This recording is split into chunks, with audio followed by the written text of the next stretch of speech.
So guys, kung naglalaro kayo ng Rich Tycoon, so ito na si parang sister ni Rich Tycoon. So maganda to laruin guys. Kung naglaro kayo ng Rich Tycoon nung nakaraan, ito naman si Merge Cat is same lang kay Rich Tycoon.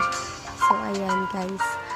Bali, natapos ko na yung dyan. Makikita nyo, yung box na yan, ay yung ito. Dyan yung makikita kung ilang ads na yung napanood nyo. So, yan, i-open treasure nyo yan makukuha nyo.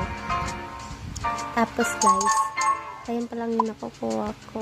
Level pa lang ako, 46. So, ayan pa lang. And safe box, ayan, mag-aano kayo ng kung hula kayo ng number. So, kailangan nyo kumuha ng susi. Ayan, kiklaim nyo yan. Stamp, yan, kukumpletuhin nyo, makakuha kayo mga 2K, ganyan. Pag nakuha nyo yung mga stamp na yan, ibang bansa. Tapos, collection, ayan, dati nakalak nyo yan, guys, ayan. So, dito naman, hindi ko na natapos siya.